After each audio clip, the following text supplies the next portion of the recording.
বন্ধুরা চলো একটু চটপট করে একটু রাইস বানিয়ে নিই। রাইস মানে ফ্রাইড রাইস করে নিই। তো বাড়িতে একটু কিছু ছিল, তো সেই দিয়ে ভাবলাম যে একটু চটপট করে একটু রাইস বানিয়ে নিই। এখানে দেখতে পাচ্ছ তুমি তেজপাতা রয়েছে, এখানে লবণ রয়েছে এবং এখানে এলাচ, দারচিনি, লবঙ্গ সবই রয়েছে। আর আমি এক হাঁড়ি জল আমি বেশ বসিয়ে দিয়েছি। দেখো গ্যাসের ফ্লেমটা অন আছে, পুরো হাই ফ্লেমে আছে। আর আমি এখানে জল বসিয়ে দিয়েছি। এই জলটা কিন্তু যতক্ষণ ফুটবে ততক্ষণ আমি এগুলো এখানেই রেখে দেবো। এবার জলটা ফুটে উঠলে তারপর আমি এগুলো দেবো। তো এটা এখানে রইলো। এবার এখানে আমি নিয়ে নিয়েছি বেশ কিছুটা চাল। এই বাসমতি রাইস, এই বাসমতি রাইসটা আমি 1 ঘন্টা আগে কিন্তু ভিজিয়ে রেখেছিলাম, ভালো করে পরিষ্কার করে ধুয়ে ভিজিয়ে রেখেছি। আর এখানে আমি নিয়ে নিয়েছি, দেখো তোমরা এটা দেখলে চিনতেই পারবে, এটা হচ্ছে ব্রোকলি। তো এই ব্রোকলিটাকে আমি একটু ভাপানোর জন্য বসিয়ে দিয়েছি, যাতে হালকা একটু ভাপিয়ে নেব। আর এখানে নিয়ে নিয়েছি আমি 2টো ডিম। এখানে নিয়ে নিয়েছি আমি কাজু আর কিশমিশ। কাজু কিশমিশটা তোমাদের ইচ্ছে মতো নিতে পারো, কোনো পরিমাণের ব্যাপার নেই। আর এখানে নিয়েছি এই গরম মশলা, জয়িত্রী, জায়ফল, শাহমরিচ, লবঙ্গ, দারচিনি সব নিয়ে নিয়েছি। এই মশলাটা আমি গুঁড়ো করে নেবো। আর এখানে আমি নিয়ে নিয়েছি সামান্য চিংড়ি মাছ, তো ওই চিংড়ি মাছটাও দেবো। আর এখানে রয়েছে গাজর, ফুলকপি, কড়াইশুঁটি এবং বিনস। এই সবজিগুলো দিয়ে কিন্তু আমি করব। তো চলো রান্নাটা শুরু করে দিই। দেখে নিচ্ছি জলটা ফুটেছে নাকি। হ্যাঁ, জলটা কিন্তু ফুটে এসেছে। এবার আমি সবজি একসাথে আমি জলের মধ্যে দিয়ে দেবো। জলের মধ্যে দিয়ে আমি একটা চামচ দিয়ে খুব ভালোভাবে নাড়িয়ে দেবো।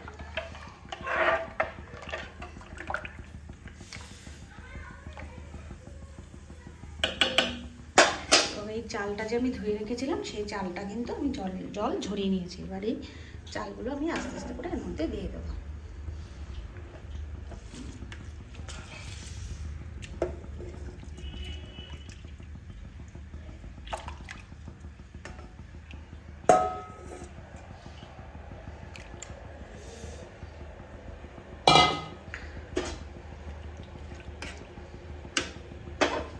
আর কিন্তু হাঁড়িটা আমি ঢাকা দেবো না, ঢাকা দিলে ভাত কিন্তু নরম হয়ে যাবে। সেই কারণে হাঁড়িটা এরকম খুলেই রেখে দেবো চালটা যতক্ষণ না ফুটে উঠছে। জলটা ফুটে উঠেছে, এবার আমি এর মধ্যে একটু দিয়ে দেবো পাতিলেবুর রস।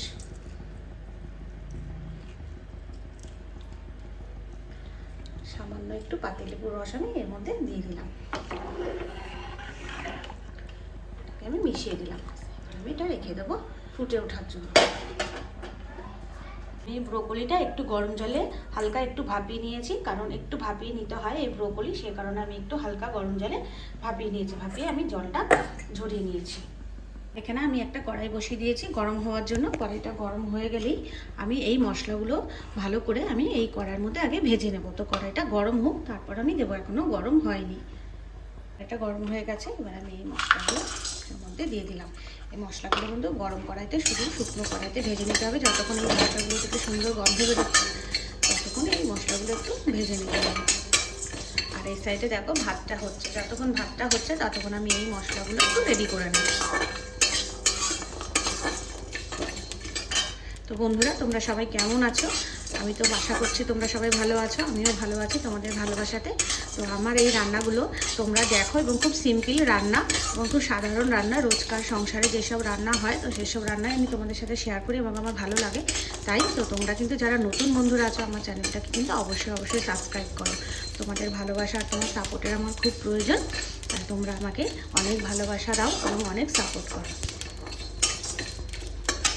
এগুলো ভাজা হয়ে গেছে, গন্ধ বেরোচ্ছে, আরও একটু হালকা ভেজে নেব।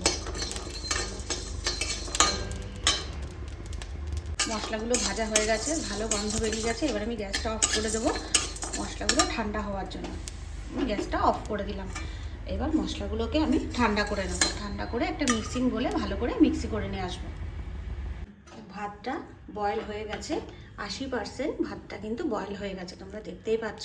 এবার আমি এই ভাতটা থেকে মাঠটা ঝরিয়ে নেব। দেখো 80% বয়েল করে নিতে হবে, কারণ এটা যেহেতু আমি আর বিরিয়ানির মতন দমে দেবো না, সেই কারণে 80% বয়েল করলেই হবে। তো এবার আমি ভাতটা মাঠটা ঝরিয়ে নেব। দেখো এখানে আমি পুরো ভাতটা কিন্তু মাঠ ঝরিয়ে আমি নিয়ে নিয়েছি। এবার আমি একটা আলগা রেখে দেবো, একটা ঝুড়ি দিয়ে ঢাকা দিয়ে দেবো, যাতে ভাতটা ভাপে ভাপে আরও গলে না যায়, সেই কারণে আমি ঝুড়ি দিয়ে ঢাকা দিয়ে দিলাম। দেখো এবার এখানে আমি একটা কড়া বসিয়ে দিয়েছি, কড়াটা গরম হওয়ার অপেক্ষায় রয়েছে।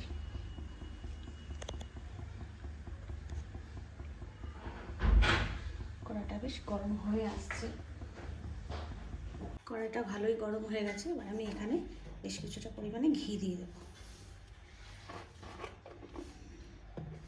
বন্ধুরা, সম্পূর্ণ ঘিয়ে কিন্তু এটা করবো না, আমি একটু মিশিয়ে দেবো সাদা তেল। সম্পূর্ণ ঘি করলে প্রবলেম হতে পারে, যেহেতু আমার বাচ্চা আছে, বাচ্চা খাবে, সেই কারণে। তো আমি সম্পূর্ণ ঘি আমি করব না, আমি এখানে ঘি দেবো প্লাস আমি রিফাইন অয়েল মিশিয়ে দেবো।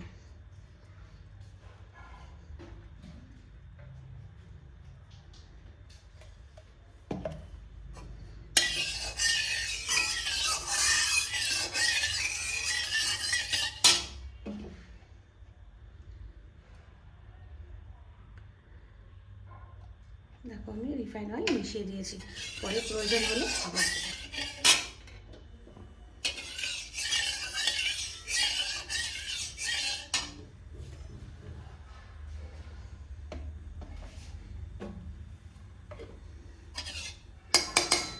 রিফাইন অয়েলটা গরম হয়ে গেছে। এবার আমি এখানে দিয়ে দেবো কাজু আর কিচমিচটা। কাজু আর কিচমিচটা দিয়ে আমি ভেজে নেবো সামান্য।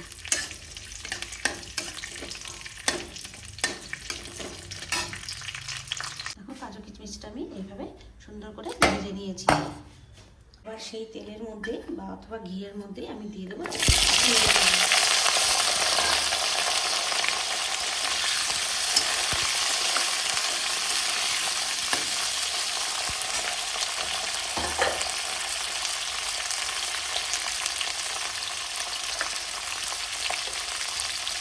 এই ভাজাগুলোর মধ্যে কিন্তু সামান্য পরিমাণে লবণটা ব্যবহার করব, সামান্য পরিমাণে ব্যবহার করবো, কারণ ভাতে কিন্তু আমি লবণ দিয়েছিলাম, সেটা কিন্তু মাথায় রাখতে হবে। এগুলোকে খুব ভালোভাবে আমরা ভেজে তুলে নেব। দেখো, ফুলকপিগুলো লাল লাল হয়ে গেছে, লাল লাল করে ভেজে নিতে হবে। আমি আরও লাল লাল করে ভেজে নেব। ফুলকপিগুলো ভাজা হতে হতে এখানে আমার মশলাটা কিন্তু রেডি করা হয়ে গেছে। দেখো, এইভাবে আমি সুন্দর করে মিহি করে পেস্ট করে নিয়ে এসেছি। এবার এটা রেখে দেবো, এখন এটা কোনো কাজ নেই। ফুলকপি লাল লাল হয়ে গেছে, এবার আমি ফুলকপিগুলোকে অল্প অল্প করে তুলে নেব।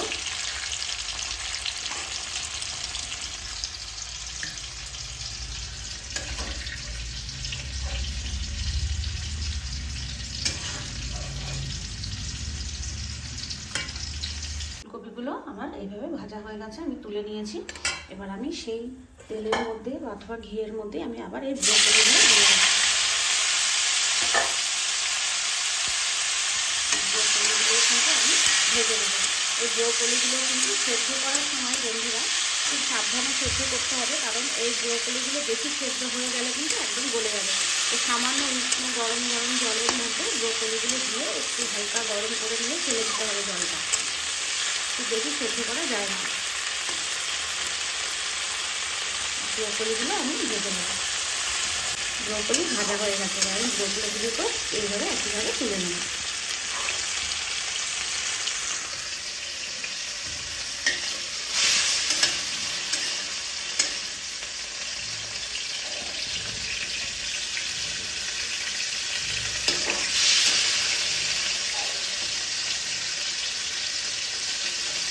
আমি ব্রোকলিগুলো তুলে নিয়েছি। এবার এখানে যেই অবশিষ্ট ঘিটা আছে তার মধ্যে আমি আবারও ঘি দিয়ে দেবো।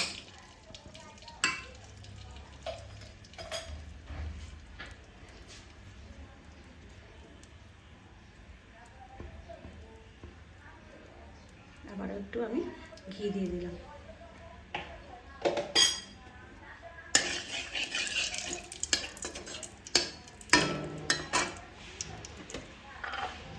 ঘিটা পুরো গলে গেছে, এবার সামান্য একটু সাদা তেলও দিয়ে দিলাম।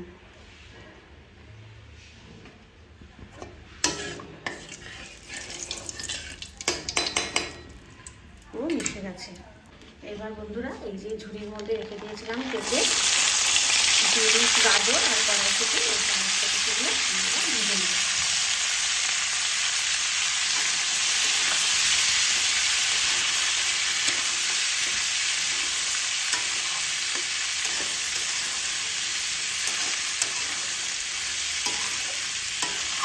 এটা ভাজার সময় কিন্তু একটু সাবধানে থাকতে হবে, কারণ কড়াইশুঁটিগুলো কিন্তু ফাটতে পারে, সেই কারণে একটু গ্যাসের আগুনটা হালকা একটু কমিয়ে দিয়ে নিয়ে ভাজতে হবে। এবং এর মধ্যেও কিন্তু আমি লবণ দিয়ে দেবো।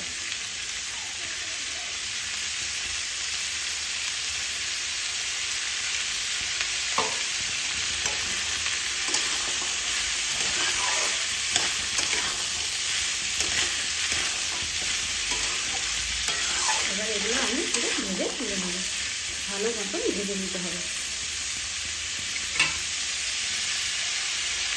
দেখো এইভাবে ভাজা ভাজা হয়ে এসেছে, কিন্তু আরও অনেকটাই ভাজা করতে হবে, আরও একটু ভাজা করে নেব। ভাজার মাধ্যমে এগুলো সেদ্ধ করতে হবে, সেই কারণে আমি আরও একটু ভাজা করে নেব।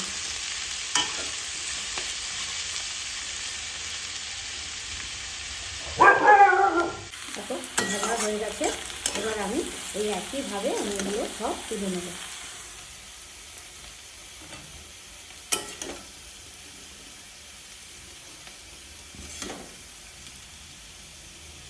এই একইভাবে আমি সব তুলে নিচ্ছি।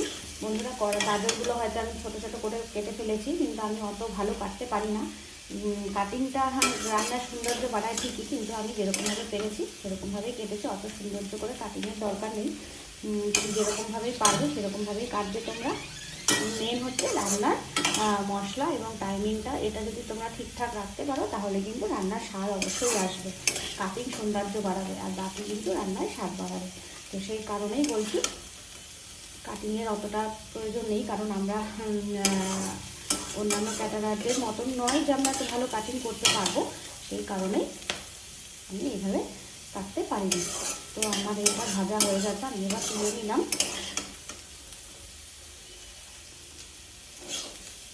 দেখো আমি এগুলো সব এখানে তুলে নিয়েছি, বিনস, গাজর, আলু। এবং এই কড়াইতে আর এক ফোঁটাও কিন্তু ঘি নেই, তো এখানে আমি আর বাকি ঘিটা দিয়ে দেবো।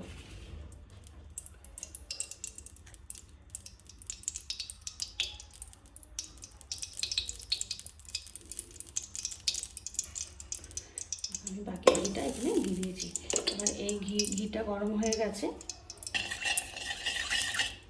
ঘিটা পুরো গলে গেছে। এবার এই ঘিয়ের মধ্যে তোমাদেরকে আমি ডিম দেখিয়েছিলাম, এই দুটো ডিম ফেটিয়ে রেখেছি, এবার দিয়ে দেবো। এর মধ্যে সামান্য লবণ দিয়ে দেবো, ডিমটাকে থেকে ভুজিয়া করে দেবো।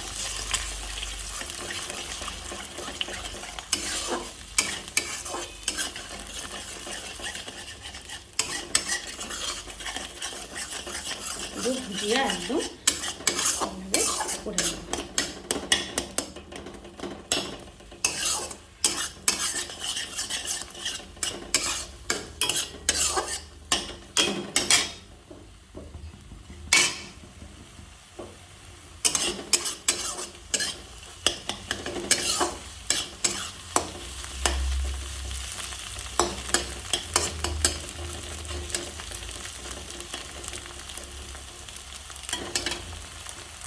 ভুজিয়াটা কিন্তু ভাজা হয়ে গেছে, একদম লাল লাল করে ভেজে নিয়েছি ধীরে ধীরে করে। এবার এটা আমি তুলে দেবো।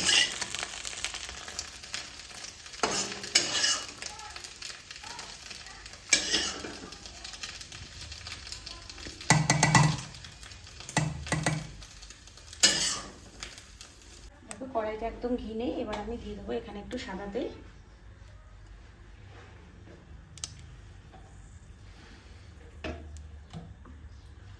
সাদা তেলটা গরম হয়ে গেছে, এবার আমি দিয়ে দেবো আবারও সামান্য পরিমাণে ঘি।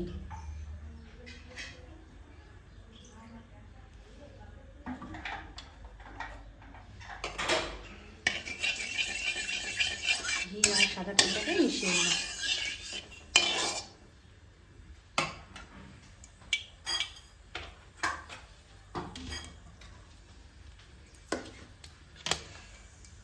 গরম হয়ে গেছে, এবার আমি দিয়ে দেবো এখানে চিংড়ি মাছ।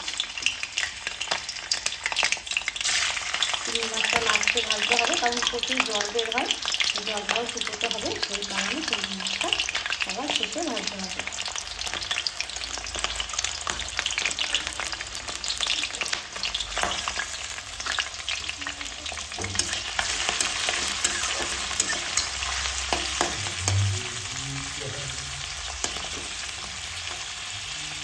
সামান্য চিংড়ি মাছ আমি ভেজে নেব।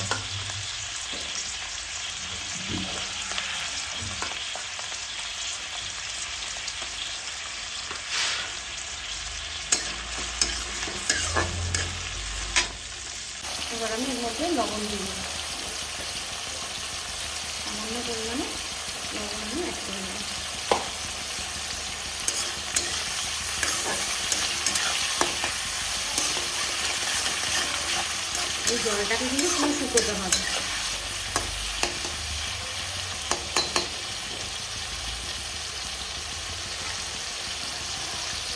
চিংড়ি মাছ ভাজা হয়ে গেছে।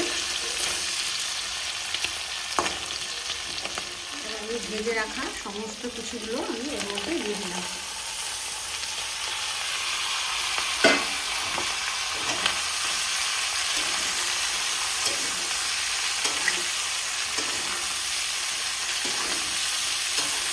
দিয়ে আমি এই সমস্ত কিছু একবারে মিশিয়ে নিলাম।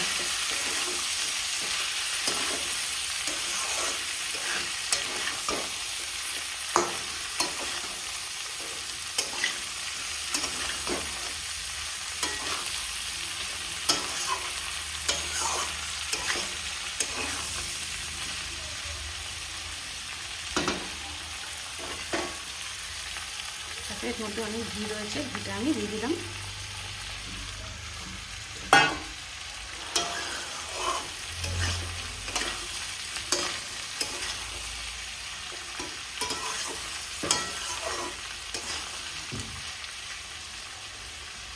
সমস্ত কিছু মেশানো হয়ে গেছে।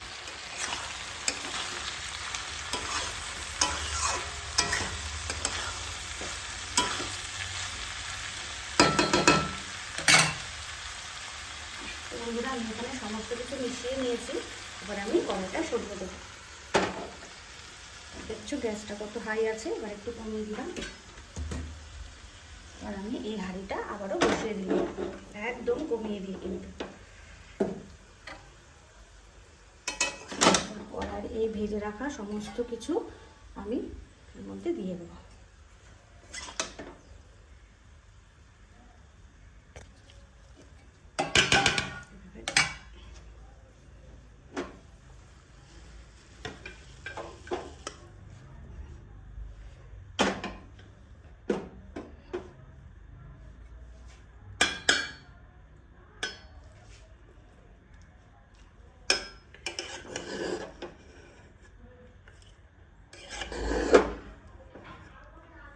এবার আমি এইভাবে সমস্ত কিছু একটু মিশিয়ে নেব।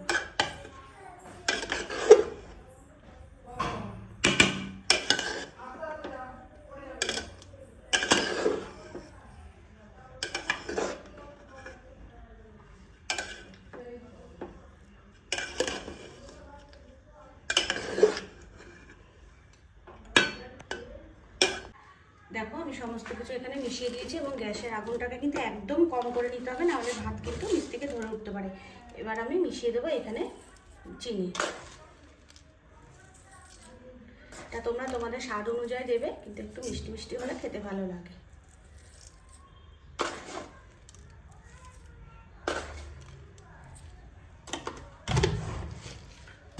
আমি এখানে চিনি দিয়ে দিলাম আর দিয়ে দেবো এই যে গুঁড়ো করা মশলাটা আমি তোমাদেরকে দেখিয়েছিলাম, এই মশলাটা আমি এবার ওপর থেকে দিয়ে দেবো।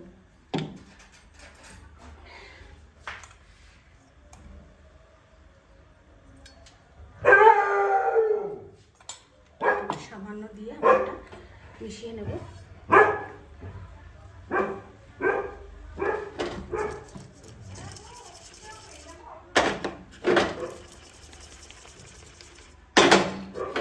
কারণ ঘরোয়া রান্না হলে বড় কড়াই সেরকমভাবে থাকে না, সেই কড়াইয়ের মধ্যে আমরা এগুলো ভেজে নেব।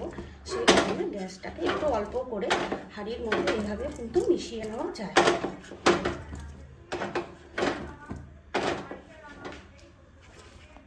বন্ধুরা আমার কিন্তু রান্না একদম রেডি। আমি এবার এটা সামান্য একটু ওপর থেকে ছিটিয়ে দেবো, কারণ চিংড়ি মাছ আর ডিম দিয়েছি, এই মশলাটা কিন্তু দিতে হবে, না দিলে কিন্তু ভালো লাগবে না। তো আমার রান্না একদম রেডি। এবার আমি এবার গ্যাসটা অফ করে দেবো। উপর দিয়ে এই মশলাটা দিয়ে এবার আমি এটা ঢেকে দেবো, যাতে গন্ধটা না বেরিয়ে যায়। তো বন্ধুরা আমার এই ভিডিওটা তোমাদের কীরকম লাগলো, তোমাদের কাছে যদি ভালো লাগে তো তোমরা অবশ্যই এইভাবে রান্না করে একবার বাড়িতে দেখতে পারো, এবং লাইক কমেন্ট শেয়ার অবশ্যই করো। আর যারা নতুন বন্ধুরা আছে আমার চ্যানেলকে একটু সাবস্ক্রাইব করো। তো তোমরা বাড়িতে অবশ্যই করে এইভাবে রান্না করে দেখবে, খেতে কিন্তু সত্যি খুব ভালো লাগে। এগুলো একদম ঘরোয়া পদ্ধতিতে করা যায়, কিন্তু খেতে খুব ভালো লাগে। সবাই ভালো থাকবে, সুস্থ থাকবে, এই বলে আমি ভিডিওটা এখানেই শেষ করছি।